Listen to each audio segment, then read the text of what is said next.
Hello and welcome to doctor Santosh Rai institute. मैं हूं CA Praveen Bafna और मैं आपको पढ़ाने जा रहा हूं companies act 2013 section by section. Correct. तो इससे पहले कि हम कंपनीज एक्ट के बारे में पढ़ना शुरू करें, बहुत ही बेसिक सी बात कर लेते हैं कि जब भी हमारी कंट्री में कोई कंपनीज बनेगी तो उनके चलने के लिए, उनके काम करने के लिए वो कैसे वर्क करेंगी, क्या क्या काम वो कर सकती हैं, क्या नहीं कर सकती हैं, कौन वो लोग होंगे जो कंपनी को चलाएंगे और अगर कुछ गलत होगा तो कौन लोग रिस्पॉन्सिबल होंगे, ऐसी सभी बातों के लिए एक लॉ का होना जरूरी है, एक एक्ट का होना जरूरी है।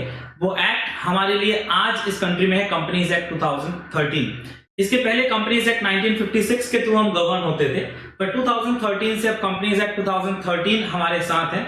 जब ये एक्ट शुरू हुआ तो इसके अंदर 29 चैप्टर्स, 470 सेक्शंस और 7 शेड्यूल्स थे। इसमें हालांकि कुछ अमेंडमेंट्स ओवर द पीरियड हुए हैं, मगर हम बेसिक से पढ़ना शुरू करते हैं। सबसे पहले कंपनीज एक्ट के सेक्शन 1 की बात करते हैं। सेक्शन 1 का नाम है short title, extent, commencement and applicability. Section 1 है मगर 4 पार्ट हैं इस सेक्शन के। First one is short title. जब हम किसी एक्ट के शॉर्ट टाइटल की बात करते हैं तो बेसिकली उस एक्ट का नाम होता है। अगर आप मेरी बात करेंगे कि मुझे किस नाम से पुकारा जाए तो मैं कहूंगा CA Praveen Bafna. Similarly companies act 2013 को किस नाम से पुकारा जा सकता है? जी हाँ, इसका शॉर्ट टाइटल है कंपनीज एक्ट 2013। बस इतना ही, कंपनीज एक्ट को कंपनीज एक्ट के नाम से ही पुकारा जाए। देन मूविंग ऑन, दूसरा पार्ट है एक्सटेंट, कि ये कहां तक एप्लीकेबल। क्योंकि हम इंडिया में रहते हैं तो कंपनीज एक्ट 2013 पूरे के पूरे इंडिया में एप्लीकेबल है। It extends to whole of India. Third part इसका इंटरेस्टिंग है, विच इज कमेंसमेंट। नॉर्मली जब भी कोई एक्ट आता है तो एक एक्ट पूरा का पूरा एप्लीकेबल होता है, मगर कंपनीज एक्ट 2013 अपने आप में बड़ा ही अनोखा रहा है। जिस दिन ये इसका फर्स्ट सेक्शन आया या कंपनीज एक्ट नोटिफाई हुआ तो इसका सिर्फ पहला सेक्शन उस दिन नोटिफाई हुआ था। Date was 30th of August 2013। जिस दिन सेक्शन 1 ने लिखा कि आज इस दिन ये first section 1 of companies act applicable होता है, और बाकी के इसके सेक्शन टुकड़े टुकड़े में एप्लीकेबल होंगे जब जब सेंट्रल गवर्नमेंट ऑफिशियल गजेट में नोटिफाई करेगी। जी हाँ, एक अजीब अनोखा ये एक्ट रहा जो टुकड़े टुकड़े में एप्लीकेबल होता गया, और लगभग 2016 तक इसके अलग अलग सेक्शंस आते रहे या नोटिफाई होते रहे, और तब तक कंपनीज एक्ट 1956 और कंपनीज एक्ट 2013 दोनों ही पैरेलली एप्लीकेबल हो रहे थे। वो सेक्शंस जो कंपनीज एक्ट 2013 के अंदर नोटिफाई हो चुके थे उतने प्रोविजन इस एक्ट से एप्लीकेबल थे, और जो सेक्शन अभी तक नोटिफाई नहीं हुए थे उनसे रिलेटेड प्रोविजन कंपनीज एक्ट 1956 वाले एप्लीकेबल हो रहे थे। तो ये इस मामले में अनोखा इसलिए जब हम कमेंसमेंट ऑफ एक्ट की बात करते हैं तो कंपनीज एक्ट 2013 में कमेंसमेंट ऑफ एक्ट की जगह कमेंसमेंट ऑफ नोटिफाइड सेक्शंस के जैसे समझा जा सकता है। Therefore, the commencement of act means commencement of that particular provision or section. ये रही कमेंसमेंट की बात। तो शॉर्ट टाइटल, एक्सटेंट, कमेंसमेंट के बाद अब आते हैं एप्लीकेबिलिटी के ऊपर कि एक्ट कहां एप्लीकेबल। तो companies act 2013 obviously companies act कंपनियों के ऊपर एप्लीकेबल होगा और हर तरह की कंपनी के ऊपर एप्लीकेबल होगा। और सबसे पहले कंपनीज एक्ट नई और पुरानी हर प्रकार की कंपनी के ऊपर एप्लीकेबल है। नई और पुरानी का मतलब कोई भी कंपनी जो कंपनीज एक्ट 2013 के आने के बाद बनेगी उस पर तो कंपनीज एक्ट 2013 एप्लीकेबल होगा ही, पर जो कंपनियां पहले से एग्जिस्ट करती थी या कंपनीज एक्ट 1956 या उससे भी पहले के किसी कंपनी लॉ के अंदर रजिस्टर्ड हुई थी उन पर भी एक्ट इक्वली एप्लीकेबल होगा। देखिए, first one is companies act. Companies act is applicable on companies incorporated under companies act 13 और any previous company law that is equally applicable to old and new companies. But now companies act 2013 हर प्रकार की company पर applicable तो है, पर अब कुछ ऐसी कंपनीज हैं जो स्पेशल कैटेगरी कंपनी आप कह लीजिए, जैसे कि insurance company, banking company, electricity company और companies govern by special act, और इसके अलावा कोई और बॉडी कॉर्पोरेट जब गवर्नमेंट नोटिफाई कर देगी। तो मैं आपको ये समझा रहा हूं कि लॉ जब एप्लीकेबल होता है तो एक जनरल लीगल रूल है स्पेशल और या स्पेसिफिक और जनरल का, एंड वी से specific will always prevail over general. कोई चीज जो जनरली एप्लीकेबल है और कोई चीज जो स्पेसिफिकली एप्लीकेबल है, जब इनके बीच में कोई कंट्रोडिक्शन होगा तो हमेशा स्पेसिफिक विल प्रिवेल, यानी कि वो जीत जाएगा जनरल के ऊपर। अब देखिए, कंपनीज एक्ट 2013 को हम एक जनरल लॉ कह सकते हैं जो हर प्रकार की कंपनी के ऊपर एप्लीकेबल है। मगर अगर मैं इंश्योरेंस कंपनी की बात करूं तो इंश्योरेंस कंपनी के लिए इंश्योरेंस एक्ट बना हुआ है। सिमिलरली बैंकिंग कंपनीज के लिए बैंकिंग रेगुलेशन एक्ट बना हुआ है, इलेक्ट्रिसिटी कंपनी के लिए इलेक्ट्रिसिटी एक्ट बना हुआ है, और कोई भी और कंपनी जो पार्लियामेंट के किसी स्पेशल लेजिस्लेचर या लॉ से पास होकर के बनती है, उनके लिए भी पार्लियामेंट का वो एक्ट एक गाइडिंग प्रिंसिपल या रूल के फॉर्म में काम करता है।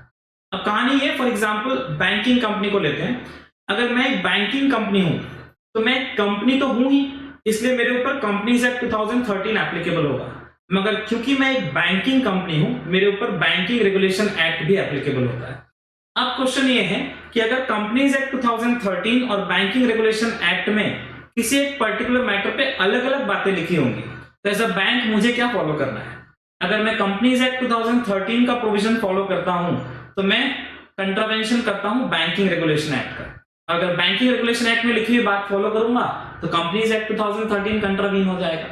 तब मुझे क्या करना है? तो यहां पर कंपनीज एक्ट 2013 जो कि एक जनरल लॉ है, उसका सेक्शन 1 स्टार्टिंग में ही ये बात बता देता है कि अगर स्पेसिफिक लॉ और कंपनीज एक्ट के बीच में कोई कंट्राडिक्शन होगा तो कंपनीज एक्ट 2013 पीछे हट जाएगा। यानी कि जहां जहां अगर इंश्योरेंस एक्ट में और कंपनीज एक्ट में कोई कंट्राडिक्शन होगा तो इंश्योरेंस एक्ट के प्रोविजन प्रिवेल करेंगे। Similarly banking companies act, banking companies के लिए बैंकिंग रेगुलेशन एक्ट के रूल्स प्रिवेल करेंगे, इलेक्ट्रिसिटी कंपनी के इलेक्ट्रिसिटी एक्ट के रूल्स प्रिवेल करेंगे, और किसी स्पेशल एक्ट के अंदर बनी हुई कंपनी में भी स्पेशल एक्ट प्रिवेल करेगा।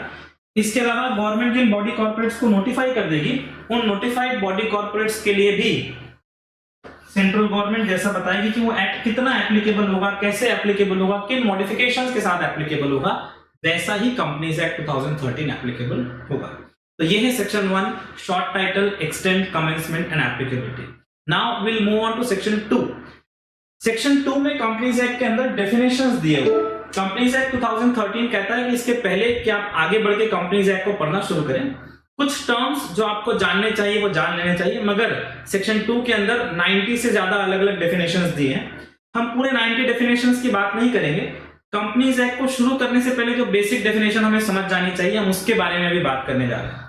उसके बाद जैसे जैसे जिस टॉपिक में जिस डेफिनेशन की अगर जरूरत पड़ेगी तो उनके बारे में बात करेंगे। आइए, सबसे पहले हम ये समझते हैं कि कंपनी क्या होती है, पब्लिक कंपनी क्या होती है और प्राइवेट कंपनी क्या होती है। 3 बेसिक टर्म्स हैं जो आपको समझना चाहिए, company, private company and a public company. Company, अगर आप 11th क्लास 12th क्लास में आपने कभी कंपनी के बारे में पढ़ा है तो हम कहते हैं company is an artificial person created by law having a separate legal entity, perpetual succession, common seal. ये डेफिनेशन हम सबने सुना पढ़ा होगा, पर कंपनीज एक्ट 2013 बहुत ही स्पेसिफिक है और बहुत ही छोटा सा डेफिनेशन देता है। सेक्शन 220 के अंदर कहता है कि कंपनी मींस, लेट्स सी,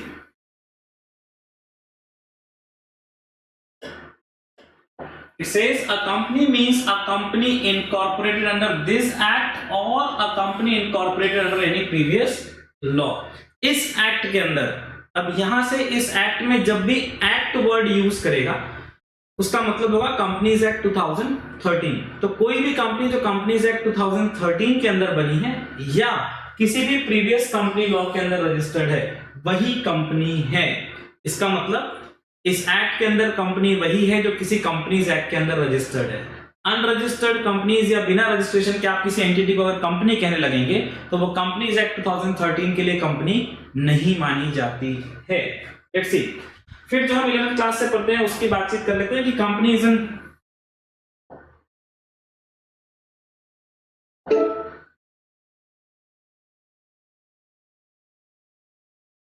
देखिए की फीचर्स की अगर मैं बात करूं तो क्या कहता है कि company is a legal person created by law on incorporation, हमें पता ही है। It has a separate legal entity distinct from its members, perpetual succession, common seal. हालांकि कॉमन सील अब कॉमन नहीं है, कंपनीज एक्ट 2013 जब आया तब भी कॉमन सील की बात थी, पर 2015 में अमेंडमेंट करके कॉमन सील को ऑप्शनल कर दिया गया है।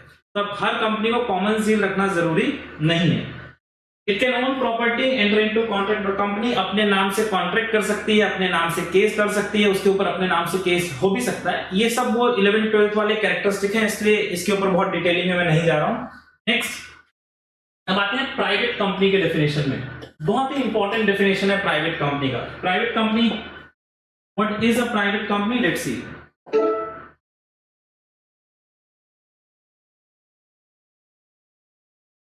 प्राइवेट कंपनी का डेफिनेशन दिया हुआ है सेक्शन 268 के अंदर। सेक्शन 268 सेक्शंस याद रखिएगा। और एक और बात बता दूं कि कंपनीज एक्ट के सेक्शंस जो हैं वो अल्फाबेटिकल ऑर्डर में दिए हुए हैं, तो आप आसपास के सेक्शन से भी याद कर सकते हैं। जैसे प्राइवेट कंपनी अगर 268 में दिया है तो पब्लिक कंपनी सेक्शन 271 के अंदर दिया हुआ है, राइट। तो प्राइवेट कंपनी क्या है? प्राइवेट कंपनी अगर आपने पहले कभी पढ़ा होगा तो आपने शायद ये सुना होगा कि एक minimum paid up share capital का रिक्वायरमेंट हुआ करता था प्राइवेट कंपनी और पब्लिक कंपनी में, मगर अब ऐसा कोई रिक्वायरमेंट नहीं है। पर प्राइवेट कंपनी होने के लिए हर वो कंपनी जो अपने आप को प्राइवेट कंपनी बनाना चाहती है, एक मिनिमम 2% वहां होने चाहिए। Minimum paid up share capital जैसा उनको ठीक लगे वैसा होना चाहिए। और जो कंपनी अपने आर्टिकल में लिख करके 3 रिस्ट्रिक्टिव क्लॉजेस लगाती है, इनके बारे में समझते हैं। बहुत इंपॉर्टेंट डेफिनेशन है प्राइवेट कंपनी का, एग्जाम में टेस्ट किया जाने वाला क्वेश्चन भी है। आप एग्जाम में कोई क्वेश्चन केस स्टडी के फॉर्म में या किसी और फॉर्म में भी टेस्ट किया जा सकता है। C private company, private company means a company which by its articles, जो अपने आर्टिकल में लिख करके क्या करती है, 3 टर्म्स हैं, restrict, limit and prohibit.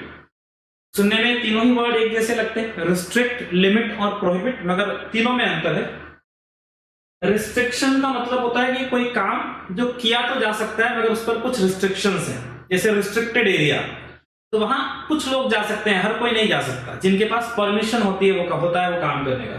Number 2 limit, limitation लगाना कि एक दायरे में बांध देना, जैसे यहां लिखा हुआ limit the number of members to 200। And then prohibits, यानी जो काम किया ही नहीं जा सकता। तो प्राइवेट कंपनी को अपने आर्टिकल में ये 3 क्लॉज लिखने होते हैं, एक रिस्ट्रिक्शन, एक लिमिटेशन और एक प्रोहिबिशन। रिस्ट्रिक्शन किस बात का? Restrict the right to transfer its shares. Act ये नहीं कहता कि प्राइवेट कंपनी के शेयर्स ट्रांसफरेबल नहीं है। प्राइवेट कंपनी के शेयर्स भी ट्रांसफरेबल होते हैं, but they are not freely transferable. जैसे पब्लिक कंपनी के शेयर्स फ्रीली ट्रांसफरेबल होते हैं, कोई भी उसे खरीद बेच सकता है, कभी भी खरीद बेच सकता है, किसी परमिशन वगैरह की जरूरत नहीं होती है। मगर प्राइवेट कंपनी के शेयर्स जब आप ट्रांसफर करने जाएंगे तो कुछ रिस्ट्रिक्शंस होंगे, कि जैसे कि बोर्ड ऑफ डायरेक्टर के अप्रूवल से ही वो ट्रांसफर हो सकते हैं। Number 2 limits. प्राइवेट कंपनी का सबसे इंपॉर्टेंट कैरेक्टरिस्टिक जो अपने आप में सिर्फ ये एक सेंटेंस पे आपको टेस्ट किया जा सकता है एग्जाम में, कि प्राइवेट कंपनी के नंबर ऑफ मेंबर्स जो होंगे वो 200 से ज्यादा नहीं हो सकते। प्राइवेट कंपनी के नंबर ऑफ मेंबर्स 200 से ज्यादा नहीं हो सकते। बट बहुत इंटरेस्टिंग यहां पर बात है, हम जब ये 200 मेंबर्स की काउंटिंग करेंगे तो 2 कैटेगरी के मेंबर्स का आपको बहुत ध्यान रखना पड़ेगा एग्जाम में। Number 1 joint members. अगर किसी कंपनी में जॉइंट मेंबर्स है, अभी जॉइंट मेंबर क्या होते हैं?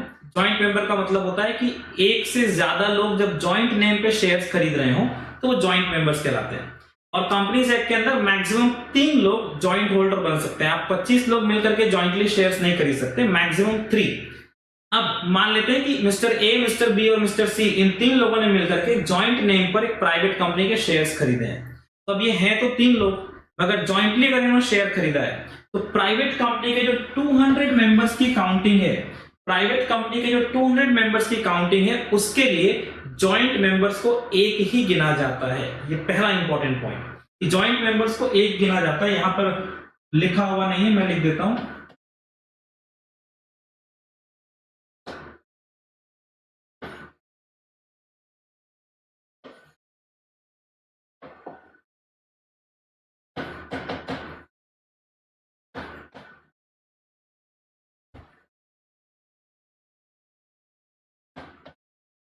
जॉइंट मेंबर्स को एक काउंट किया जाएगा, राइट।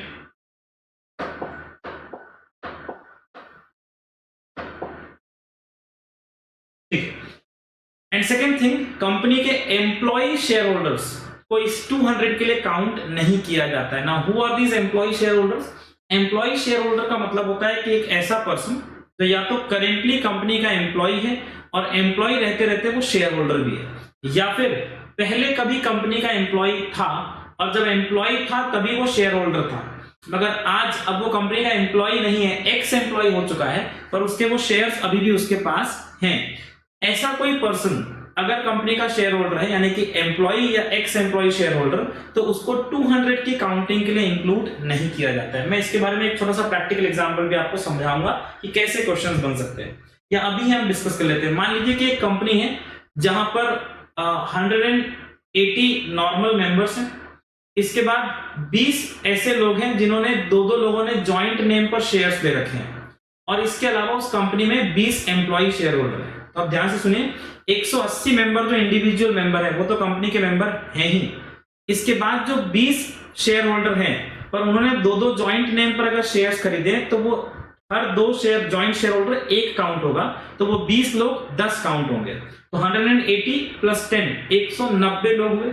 और जितने भी एम्प्लॉय शेयर होल्डर कंपनी में है उन्हें हम काउंटिंग में नहीं लेंगे, यानी ये प्राइवेट कंपनी के डेफिनेशन के अंदर जो 200 की लिमिटेशन है उसमें कवर होता है, राइट। एंड थर्ड वन, अपने आर्टिकल में लिख करके ऐसी कंपनी पब्लिक को अपनी सिक्योरिटी सब्सक्राइब करने का इनविटेशन नहीं दे सकती है, प्रोहिबिटेड है।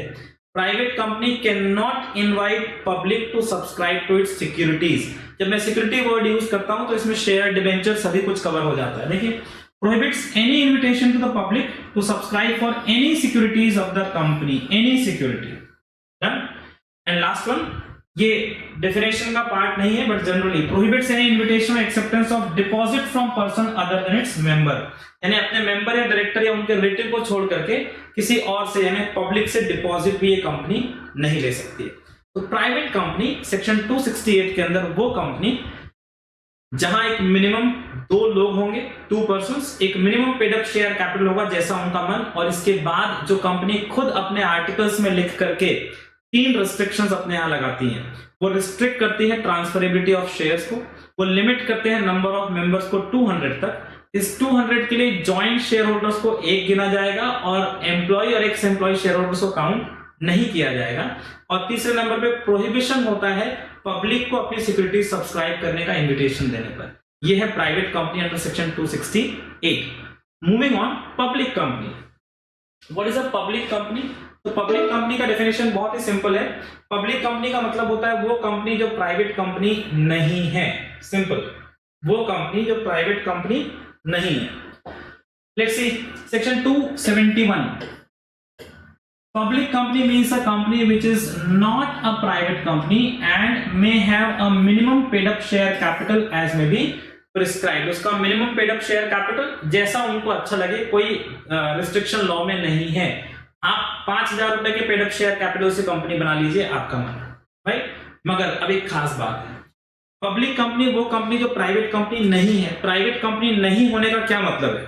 नंबर 1, वहां जो रिस्ट्रिक्शन था ट्रांसफरेबिलिटी ऑफ शेयर्स का, वो रिस्ट्रिक्शन यहां नहीं होगा।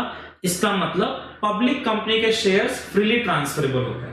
नंबर 2, वहां जो लिमिटेशन था नंबर ऑफ मेंबर्स का 200, वो भी यहां एप्लीकेबल नहीं होगा।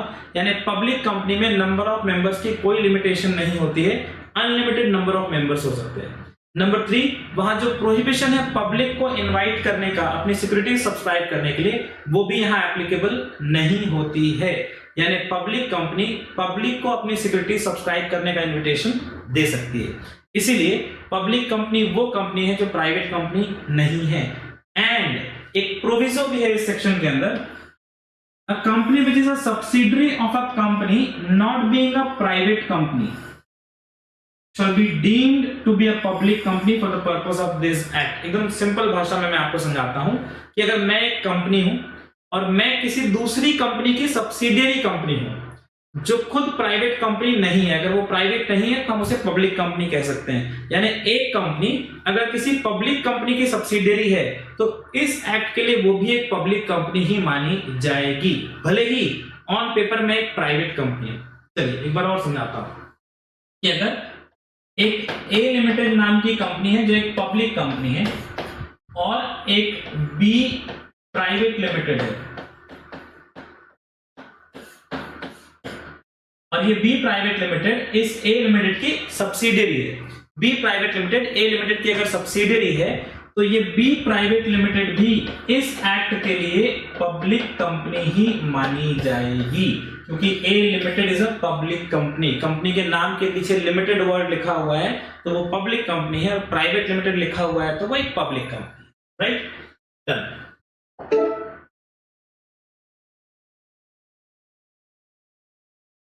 देखिए पब्लिक कंपनी के की फीचर्स उन्हीं से निकल करके आते हैं जो बातें हमने अभी की। पहला, पब्लिक को इनवाइट कर सकती है। पब्लिक से डिपॉजिट एक्सेप्ट कर सकती है, minimum paid up share capital का कोई ऐसा रिक्वायरमेंट नहीं है, मिनिमम 7 मेंबर जरूर चाहिए होते हैं पब्लिक कंपनी बनाने के लिए। सेक्शन 3 में हम इसको कवर करेंगे। एंड कुछ प्राइवेट कंपनी और पब्लिक कंपनी में फिर डिफरेंस क्या है, ये 3 डिफरेंस तो हैं। और पब्लिक कंपनी थोड़ी ज्यादा रेगुलेटेड होती है, थोड़ा ज्यादा रूल रेगुलेशन उनके ऊपर एप्लीकेबल होते हैं in comparison to a private company. So this is company, private company and public company. I hope ये आपको क्लियर है। इसमें फिर भी अगर आपको कोई भी डाउट या कोई पॉइंट अगर रह जाए तो आप डेफिनेटली कमेंट में मुझसे क्वेश्चन पूछ सकते हैं। जो भी आपके डाउट्स होंगे definitely as per the time आप क्लियर किए जाएंगे, जैसा टाइम अलाउ करेगा तब तक आपको डाउट्स क्लियर किए जाएंगे। आगे हम कंटिन्यू करेंगे, आगे के सेक्शंस जानेंगे। डेफिनेशन वाला पार्ट अभी अगले वीडियो में भी हम कंटिन्यू करेंगे और कुछ इंटरेस्टिंग डेफिनेशंस आगे आ रहे हैं।